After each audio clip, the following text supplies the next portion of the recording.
من هر شب براتون 1 دقیقه کتاب میخونم و امشب قراره به جواب این سوال برسیم که این نماد زیبای باستانی به چه معناست. اگر درست تلفظش کنم این نماد فروهر دین زرتشت هستش. کلاه نماد خردورزیه، چهره پیرمرد نشانه تجربه و استفاده از تجربه است. دست راست به سمت بالا و جلو، توجه به خدا، پیشرفت و درجا نزدن.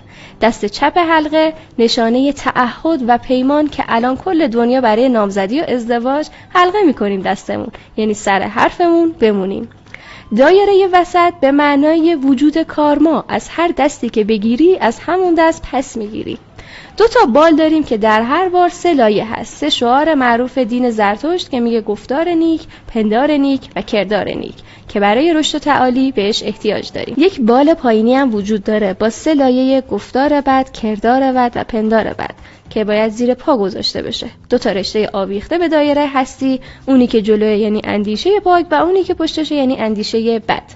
و داره میگه که توی این دنیا هم بدی هست هم خوبی، این که شما کدومشو انتخاب کنی و سراغ کدومشون بری دیگه دست خودته. نماد خیلی زیباییه واقعا. خیرت نگهدارتون.